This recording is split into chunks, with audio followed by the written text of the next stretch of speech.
31వ అధ్యాయం 3వ వచనం చదువుకుందాం. 31వ అధ్యాయము జెరెమీయా గ్రంథము. చాలా కాలము క్రిందట యెహోవా నాకు ప్రత్యక్షమై ఇట్లా నేను శాశ్వతమైన ప్రేమతో నేను నిన్ను ప్రేమిస్తున్నాను. చాలండి. ఆయన అంటున్నాడు, నేను నిన్ను ప్రేమిస్తున్నాను. ఈ మాట చాలా సందర్భాల్లో చాలా వ్యక్తులతో అనేక రకాలైన కారణాల్లో పరిస్థితుల్లో మనం చెప్పగలుగుతాం, నేను నిన్ను ప్రేమిస్తున్నాను అని. మనము మనుషులుగా ఉండే వారు చెప్పే మాట ఏంటంటే కొంతకాలం మాత్రమే, టైం బీయింగ్, అవకాశం ఉన్నంతసేపు మాత్రమే. మళ్ళీ వాళ్ళిద్దరి మధ్యన గొడవలు వచ్చినాయి అంటే ఆ ప్రేమ అనేది ఎటు వెళ్ళిపోతుందో తెలియదు. అవకాశం ఉన్నంత వరకే ప్రేమించేవారుగా, లాభం పొందుకునేంత వరకు ప్రేమించేవారుగా, లాభము అవసరం లేదనుకుంటే ఆ ప్రేమ అనేది మరలా కనపడదు. కానీ ఇక్కడ దేవుని యొక్క వాక్య భాగం రాయబడుచు, నేను నిన్ను ప్రేమిస్తున్నాను. అది ఏ రకమైన ప్రేమ అంటే శాశ్వతమైన ప్రేమ, ఎవర్లాస్టింగ్ లవ్. అంటే ఆ ప్రేమలో అంతం అనేది లేదు. ఆ ప్రేమ ఇంతవరకే అనడానికి లేదు.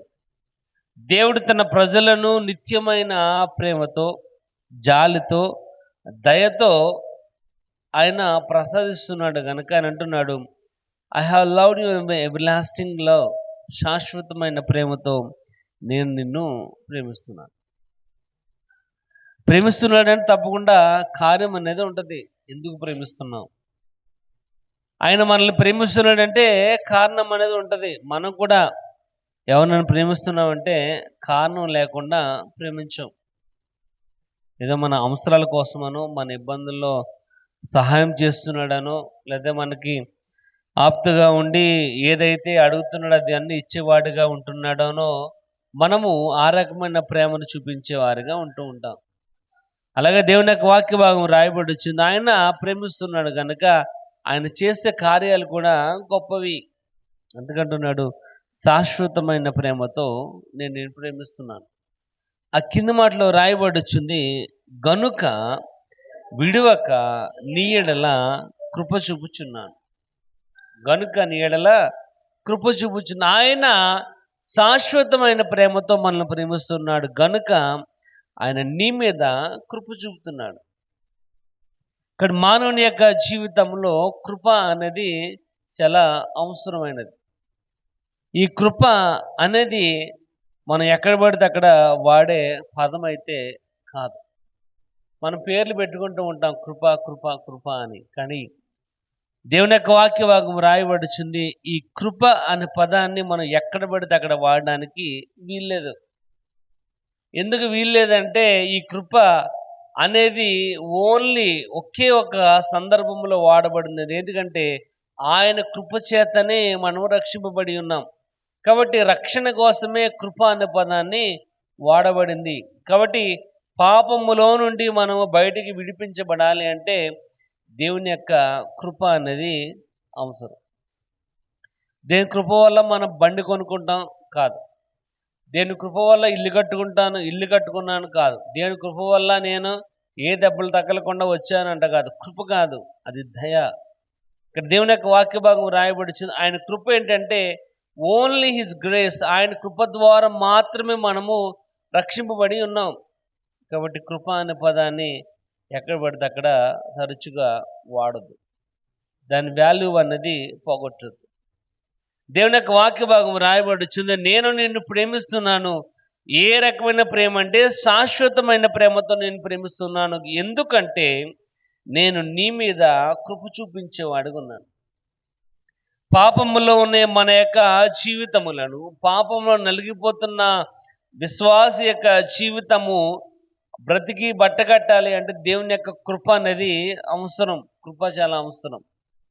ఇక్కడ చూడండి, ఎఫెసీయులకు రాసిన పత్రిక 2వ అధ్యాయంలో రాయబడుచుంది, మీరు విశ్వాసము ద్వారానే కృప చేతనే రక్షింపబడి ఉన్నారు. చదవండి వచనం, 8వ వచనం, 2వ అధ్యాయం 8వ వచనం.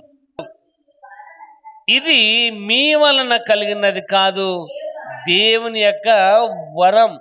అది మన వల్ల కలిగినది కాదు. కింద మాట చదవండి, తర్వాత వచ్చిన కూడా చదవండి. ఇది క్రియల వలన కలిగినది కాదు. ఏంటంటే ఇది క్రియల వల్ల జరిగినది కాదు. నువ్వు చేసే మంచి పనుల వల్ల కానీ, నువ్వు నడిచే మంచి నడవడిక వల్ల కానీ జరిగినది అయితే కాదు, కానీ దేవుని యొక్క బహుమానం, వరం అని ఇక్కడ రాయబడి వచ్చింది. మీరు కృపచేతనే, విశ్వాసం ద్వారా కృపచేతనే రక్షింపబడి ఉన్నారు. ప్రియమైన వాళ్ళ ఉదయకాల సమయంలో దేవుని యొక్క వాక్య భాగం రాయబడుచుంది. ఎందుకు ఆయన శాశ్వతమైన ప్రేమతో మనల్ని ప్రేమిస్తున్నాడంటే మన మీద కృప చూపడానికి కోసమే, మన మీద ఆయన యొక్క ప్రేమ చూపించడానికి కోసమే. ప్రియమైన వాళ్ళరా, ఎందుకు ఆ ప్రేమ చేసే, ఆ శాశ్వతమైన ప్రేమ చేసే కార్యాలు మన యొక్క జీవితంలో ఏంటి అంటే కృప చూపించడం, పాపములో నుండి మనలను బయటికి తీసుకురావడం. కృప అంటే రక్షణ. కాబట్టి పౌలు అంటున్నాడు, మీరు కృపచేతనే రక్షింపబడి ఉన్నారు తప్ప వీరొక దాని వల్ల అయితే కాదు. కాబట్టి మీరు అతిశయింపబడాలి అంటే, మీరు అతిశయించాలి అంటే దేవుని వల్ల మాత్రమే తప్ప వేరే ఆప్షన్ అనేది లేదు. కానీ ప్రియమైన వాళ్ళరా, ఇక్కడ రాయబడుచుంది, ఏ యోగ్యత లేని మనలను ఆయన తన కృపచేత రక్షించాడు. రోమీయులకు రాసిన పత్రిక 3వ అధ్యాయము 24-25 వచనాలు. కాబట్టి నమ్మువారు ఆయన కృపచేతనే యేసుక్రీస్తునందలి విమోచనము ద్వారా ఉచితముగా నీతిమంతులుగా ఉన్నారు. ఇక్కడ రాయబడుచుంది, కాబట్టి నమ్మువారు ఆయన కృపచేతనే యేసుక్రీస్తునందలి విమోచనము ద్వారా ఉచితముగా, ఏ యోగ్యత లేని మన బ్రతుకులను ప్రభువును పిలవడానికి యోగ్యులము కాము. అటువంటి యొక్క పరిస్థితులు కలిగిన మానవాళిని ఆయన అంటున్నాడు, ఆయన కృప ద్వారానే ఉచితముగా మనలను నీతిమంతులుగా ఎంచుకున్నాడు. కాబట్టి ఆది నుంచి అంతం వరకు కూడా పాపికి రక్షణ అనేది కావాలంటే యేసు ప్రభు యొక్క కృప అనేది అవసరం. నీ కృప లేనిదే అంటూ పాట పాడుతూ ఉంటాం. నీ కృప లేనిదే ఒక క్షణమైనా నేను బ్రతకలేను. దేవుని యొక్క దయ లేనిదే.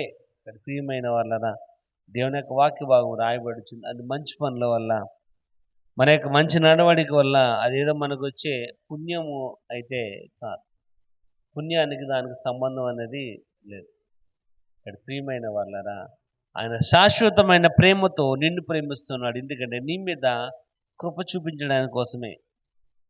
చూడండి, రోమీయులకు రాసిన పత్రిక 4:4 చూద్దాం ఒకసారి. అది జీతము రుణమే గాని దానమని ఎంచవద్దు. ఏంటంట, పని చేయువానికి జీతము రుణం, దానం అయితే కాదు. ఇప్పుడు మనం ఎక్కడన్నా పని చేసాం అనుకోండి, మనకు దానం చేస్తున్నట్ట. ఇప్పుడు ఎక్కడ మనం పని చేసినప్పుడు మన జీతం వద్ద, ఆ జీతం మనకు దానం వేసినట్ట. దానం అంటే ఉచితంగా ఇవ్వటం. కానీ ఇక్కడ రాయబడుచుంది, పని చేయడానికి జీతం రుణమే. ఒకవేళ వాడు గనక మనకి జీతం ఇవ్వకపోయినట్లయితే వాడికి మనం రుణపడినట్లే, వాడు మనకి రుణపడినట్లే. మనం అంటూ ఉంటాం, ఆడికి నాకు ఏదో టైంలో రుణం ఉన్నట్టుంది, అందుకే నా డబ్బులు ఆడ ఎగ్గొట్టేశాడు. కానీ ఇక్కడ అంటున్నాడు, అది దానం అని ఎంచొద్దు.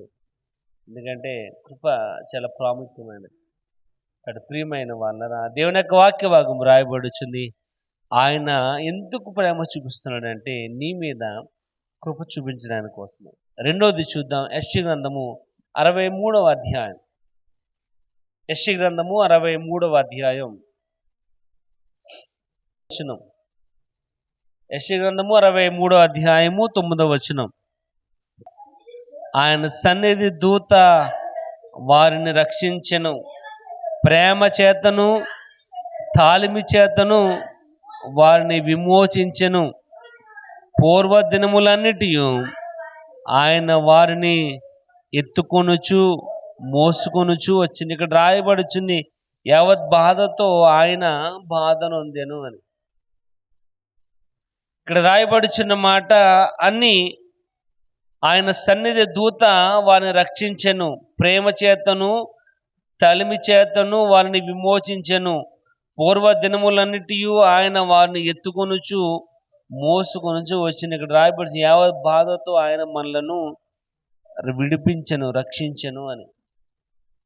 ఎందుకు ఆయన మనల్ని శాశ్వతమైన ప్రేమతో ప్రేమిస్తున్నాడంటే మన బాధల నుండి విమోచింపబడాలని. మనకి ఉదయం లేచినప్పటి నుంచి సాయంత్రం పండుకున్న వరకు బోల్డ్ బాధలు అనేవి ఉంటాయి.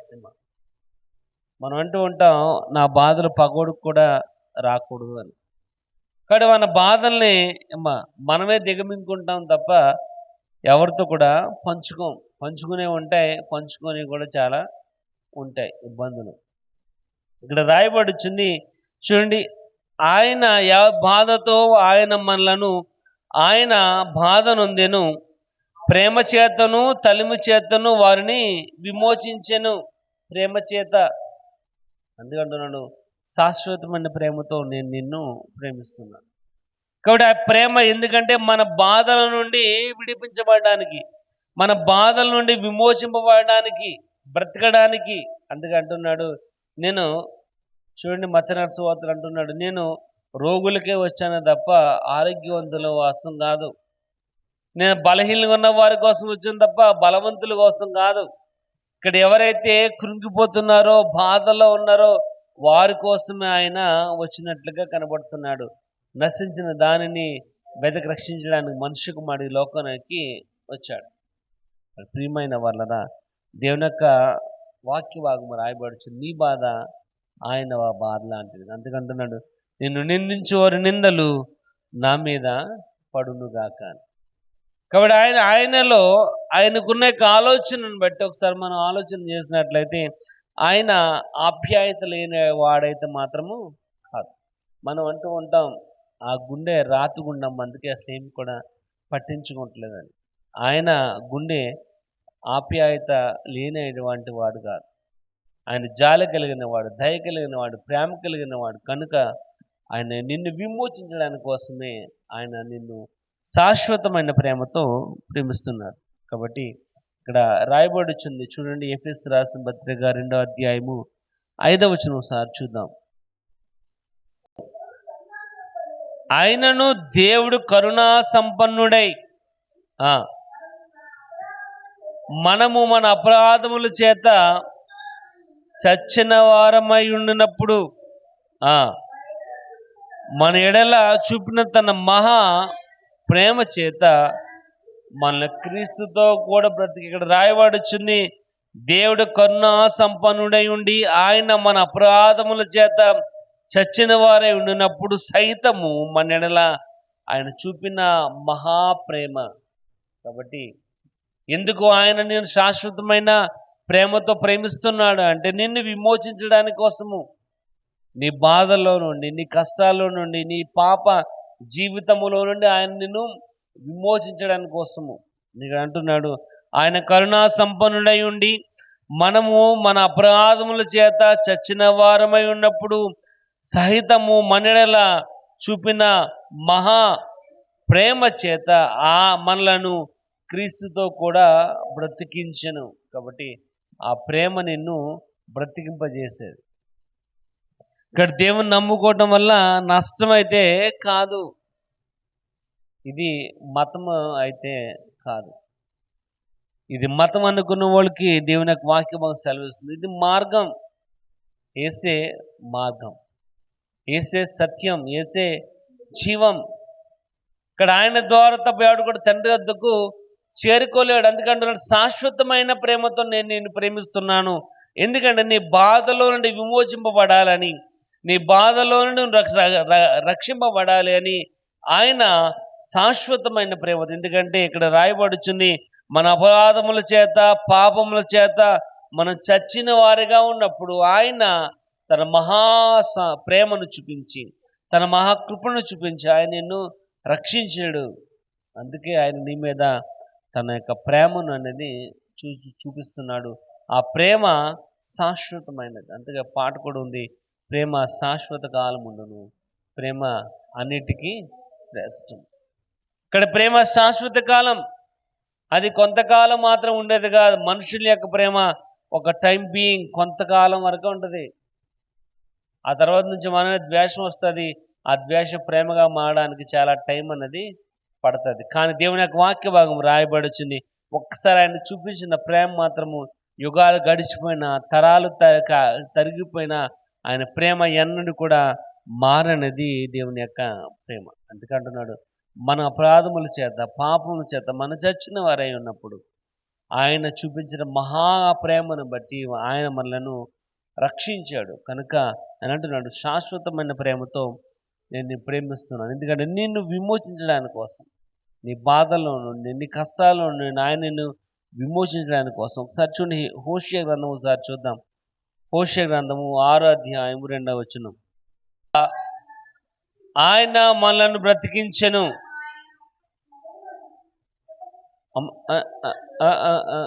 2 దినములైన తర్వాత ఆయన మనలను బ్రతికించెను. మనము ఆయన సముఖమందు బ్రతికినట్లు 3వ దినమున ఆయన మనలను స్థిరపరి. ఇక్కడ రాయబడి వచ్చింది, 2 దినములైన తర్వాత ఆయన మనలను బ్రతికించును. తర్వాత అంటున్నాడు, ఆయన మనలను స్థిరపరచును. బ్రతకాలి, స్థిరపడాలి అంటే మన బాధలోంచి నివారణ అనేది రావాలి. బాధలు ఉంటే మనం సుఖంగా ఉండలేం. జ్వరం ఉంటే నా కాడు జ్వరం వచ్చిందని మనం సంతోషంగా తిరగలం అంటే తిరగలేం. ఇక్కడ రాయబడి వచ్చింది, బాధల్లో నుండి ఆయన మనలను స్థిరపరచును, మనలను బ్రతికించును. ఎందుకంటే శాశ్వతమైన ప్రేమతో ఆయన నిన్ను ప్రేమిస్తున్నాడు. ప్రియమైన వాళ్ళ ఉదయకాల సమయంలో దేవుని యొక్క వాక్య భాగం రాయబడి, నేను నిన్ను ప్రేమిస్తున్నాను. ఏ రకముగా ఆయన మనల్ని ప్రేమిస్తున్నాడు? శాశ్వతమైన ప్రేమతో ప్రేమిస్తున్నాడు. కనుక ఈ శాశ్వతమైన ప్రేమ మన యొక్క జీవితంలో కృప చూపిస్తుంది. ఈ శాశ్వతమైన ప్రేమ మనలను బాధలో నుండి విమోచించేవారుగా, రక్షించేవారుగా, మనల్ని బ్రతికించేవారుగా. ఎందుకంటే అంటున్నాడు హోషేయ, ఆయన మనలను బ్రతికించును, ఆయనే మనలను స్థిరపరచును. ప్రియమైన వాళ్ళరా, దేవుని యొక్క వాక్య భాగం రాయబడుచుంది, మన బాధల నుండి విమోచింపబడడానికి, మనం బ్రతకడానికి ఆయన తన యొక్క శాశ్వతమైన ప్రేమను మనకి చూపిస్తున్నాడు. 3వది చూద్దాం. అదే యెషయా గ్రంథము 38వ అధ్యాయం. యెషయా గ్రంథము 38వ అధ్యాయం చూద్దాం. 7వ వచనం. 38:17. మిక్కటమైన ఆయాసమునకు నెమ్మది కలుగుటకు కారణమాయను, నీ ప్రేమ చేత నా ప్రాణమును నాశనమను గోతిలో నుండి విడిపించితివి. నీ వీపు వెనక తట్టు నా పాపములన్నీయు నీవు పారవేసితివి. చాలండి. ఇక్కడ అంటున్నాడు, నీ ప్రేమ చేత నా ప్రాణమును నాశనమను గోతిలోను. ప్రేమను చూపిస్తున్నట్టే మనను లేవనెత్తడానికి, ఆశీర్వదించడానికి, మనకున్న ఇబ్బందుల నుంచి, కష్టాల్లో నుంచి, శోధనలో నుంచి ఆయన మాత్రమే లేవదీయవాడు. ఆయన మాత్రమే మనలను ఆశీర్వదించగలవాడు. ఎందుకంటే రాయబడుచుంది, నీ ప్రేమ చేత నా ప్రాణమును నాశనమను గోతిలో నుండి విడిపించింది. ఇక్కడ నాశనమను గోతి అని, దానికి ఇంకో ట్రాన్స్లేషన్ రాయబడుచుంది అగాధం అని. ఏంటంటే అగాధం అంటే దానికి బోటం అనేది ఉండదు, అది అగాధం. దాని లోతంతా కూడా మనకి తెలీదు. We can't imagine. రాయబడి వచ్చింది, ఆయన తన ప్రేమ చేత మన ప్రాణమును ఆ యొక్క అగాధములో నుండి ఆయన మనలను లేవనెత్తేవాడుగా, అగాధములో నుండి లేవనెత్తిన నిన్ను ఆస్వాదించేవాడుగా దేవుని యొక్క వాక్య భాగం రాయబడుతుంది. ఇంకో మాట అంటున్నాడు, నీవు నీ వీపు వెనుక తట్టు నా పాపములన్నీ పారవేసితివి. ఏంటంటే నీ వీపు వెనక తట్టు. చూడండి, చిన్నపిల్లలకి పళ్ళు ఊడిపోయి అనుకోండి, చిన్నపిల్లలకి ఏమంటారు? వెనక్కి తిరిగి చూడకుండా వెనక్కి విసిరేమంటారు. వెనక్కి ఎందుకు? మళ్ళీ మంచి పని వద్దండి అంతలో. ఇక్కడ రాయబడుచుంది, నీ వీపు వెనుక తట్టు నా పాపములన్నీ నీవు. అంటే మరలా మనం చూడడానికి అవకాశం అనేది లేదు. మన వీపు మనం చూస్తామంటే చూడలేం. పంది తన యొక్క జీవితంలో ఎప్పుడు కూడా ఆకాశాన్ని చూడదు. ఒకే ఒకసారి చూద్దు. ఎప్పుడంటే చచ్చిపోయేవి చూద్దు. అప్పుడు దాకా ఆకాశం ఎలాగుందో కూడా, ఎంత అందంగా ఉందో కూడా తెలియదండి. మనకు కూడా మన వీపు ఎలాగుందో మనకు తెలియదు అమ్మ, ఎవరన్నా చెప్తే తప్ప. ఇక్కడ వెనకాల ఏముందో మనకు తెలియదు. దేవుని యొక్క వాక్య భాగం రాయబడుతుంది. ఆయన నీ మీద శాశ్వతమైన ప్రేమను చూపిస్తున్నాడు కనుక నీ పాపములని ఆయన వెనక తట్టు పడేశాడు. ఎందుకంటే నిన్ను లేవనెత్తడానికి, నిన్ను ఆశీర్వదించడానికి, నాశనం అనే యొక్క అగాధములో నుండి, ఆ గోతులో నుండి నీ ప్రాణమును ఆయన లేపేవాడిగా కనబడుతున్నాడు. చూడండి, కీర్తనలు 28వ కీర్తన 1వ వచనం చూద్దాం. కీర్తనలు 28వ కీర్తన 1వ వచనం. లోనికి దిగువాని వలె ఉంటాను. ఏంటంటే ఆయన కనుక మౌనముగా ఉన్నట్లయితే మన బ్రతికేంటంట సమాధిలోనికి దిగువాని వలె ఉంటానేమో. సమాధిలోనికి దిగువాని వలె అంటే సమాధికి ఎప్పుడు వెళ్తాం? రోజు వెళ్తాం మనం. ఏమో చనిపోయిన తర్వాత మనం బొడుగుడు దెబ్బల్లో వెళ్తాం తప్ప ఏమో బ్రతుకుండా ఎప్పుడు కూడా వెళ్ళాం. అదే ఎవరైనా పెడితే తప్ప మనం వెళ్ళాం. ఇక్కడ రాయబడుచుంది, నువ్వు మౌనంగా ఉండినట్లయితే నేను సమాధిలోనికి దిగువాని వలె ఉంటాను. ఆయన కనుక మనం లేవనెత్తుకుపోయినట్లయితే, ఆయన కనుక మనం ఆస్వాదింపకపోయినట్లయితే మనం ఎలాగుంటామంటే సమాధిలోకి వెళ్ళే వానికి ఉపయోగం లేని ఒక డెడ్ బాడీ వలె ఉండిపోతాం. అందుకే ఆయన నీ మీద తన శాశ్వతమైన ప్రేమను చూపించాడు కనుక అలాంటి యొక్క జీవితము నీ యొక్క జీవితంలోకి రాకూడదని ఆయన నిన్ను మహా ప్రేమతో ప్రేమించేవాడు ఉన్నాడు కనుక దేవుని యొక్క వాక్య భాగం రాయబడుతుంది. ఎందుకు ఆయన అటువంటి యొక్క శాశ్వతమైన ప్రేమను మన మీద చూపిస్తున్నాడు అంటే ఇక్కడ నిన్ను లేవనెత్తడానికి, నిన్ను ఆశీర్వదించడానికి. ఒకసారి చూడండి, కీర్తనలు 33 చూద్దాం. 30 నా ప్రాణమును లేవనీసితివి, నేను గోతులోని దిగకుండా నీవు నన్ను బ్రతికించే, పాతాళములో నుండి నా ప్రాణమును లేవదీసితివి. ఎక్కడి నుంచి అంట? పాతాళంలో నుండి. ప్రియమైన వాళ్ళ భయంకరమైన అగాధములో నుండి ఆయన నిన్ను లేవనెత్తేవాడుగా, నిన్ను రక్షించేవాడుగా, నిన్ను ఆశీర్వదించేవాడుగా ఉన్నాడు కనుక చూడండి 42 2వ వచనం చూద్దాం. దేవుని కొరకు తృష్ణగొనుచున్నది. ఇక్కడ రాయబడుచుంది, నా ప్రాణము తృష్ణగొనుచున్నది, ఆశపడుతుంది నా ప్రాణం. దేనికోసం అంట? జీవము కోసం. ఆ జీవం ఇచ్చేవాడు నీ ప్రభువైన క్రీస్తు. ఆయన నిన్ను లేవనెత్తేవాడు, ఆయన నిన్ను ఆశీర్వదించేవాడు. లోకములో అటువంటి యొక్క ప్రేమను చూపించేవాడు ఎవడు కూడా లేడు. అటువంటి ప్రేమను చూపించేవాడు లేడు. ఇక్కడ ప్రియమైన వాళ్ళరా, దేవుని యొక్క వాక్య భాగం రాయబడుచుంది. అటువంటి యొక్క ప్రేమను చూడేసే యొక్క స్థితి మనకు కలగాలి అంటే ఒకే ఒకటి, యేసు ప్రభువు మీద మనం ఆధారపడటం. ఆయన మాత్రమే శాశ్వతమైన ప్రేమ కలిగినవాడు. దేవుడు ప్రేమ స్వరూపి అని రాయబడుచుంది. ప్రియమైన వాళ్ళు ఇక్కడ అంటున్నాడు, చాలా కాలం కిందట ఆయన ఒక మాట చెప్తున్నాడు. ఏంటి ఆ మాట అంటే, శాశ్వతమైన ప్రేమతో నేను నిన్ను ప్రేమిస్తాను. ఆ ప్రేమను మనమే అర్థం చేసుకుంటలేదు. ఆయన ప్రేమ ఎటువంటిదో మనము గ్రహించట్లేదు. ఈ ఉదయకాల సమయంలో దేవుని యొక్క వాక్య భాగం రాయబడుచుంది. ఆయన అటువంటి యొక్క శాశ్వతమైన ప్రేమను మనమే చూపిస్తున్నాడు. ఎందుకంటే నీ మీద కృప చూపించడానికి, నిన్ను లేవనెత్తడానికి, నిన్ను ఆశీర్వదించడానికి, నీ యొక్క బాధలో నుండి నువ్వు నివారణ పొందాలని, నేను రక్షించాలని ఆయన యొక్క ముఖ్య ఉద్దేశము. ఎందుకంటే నువ్వు నశించిపోవడం ఆయనకి ఎంత మాత్రం కూడా ఇష్టమైనది కాదు.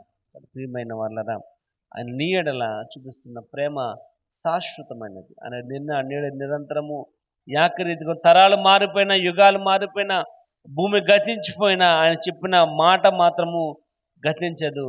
ఎందుకంటే దేవుని యొక్క ప్రేమ అనేది శాశ్వతం. ఆ శాశ్వతమైన ప్రేమను పొందుకోవడానికి మనము ఆతృత పడదాం. ఎలాగంటే ఇక్కడ రాయబడుచుంది 42వ కీర్తనలో, దుప్పి నీటి వాగుల కొరకు ఆశపడినట్లుగా దేవా నీ కొరకు నా ప్రాణము. ఎందుకంటే దుప్పి నీటి కోసం ఎలాగైతే ఆతృత పడుతుంటుందో, ఆశతో ఎదురు చూస్తూ ఉంటుందో, అలాగే ఆయన యొక్క ప్రేమను పొందుకోవడానికి కూడా మనం కూడా ఆతృత పడే వారికి ఉండాలని దేవుని యొక్క వాక్య భాగం రాయబడుచుంది. కనుక ప్రియమైన వాళ్ళారా, ఆయన శాశ్వతమైన ప్రేమతో నిన్ను ప్రేమిస్తున్నాడు. ఆయన ప్రేమలో ఏ లోటు అనేది లేదు. ఆయన నీ మీద ప్రేమ ఉన్నాడు కనుక ఆ ప్రేమ ద్వారా నువ్వు అడిగినది వెంటనే రాకపోవచ్చు, నువ్వు అడిగినది వెంటనే నువ్వు పొందుకోలేకపోవచ్చు. కానీ ఆయన ప్రేమ మాత్రము స్థిరమైనది, ఆయన ప్రేమ సంకల్పం మాత్రం చాలా గొప్పది.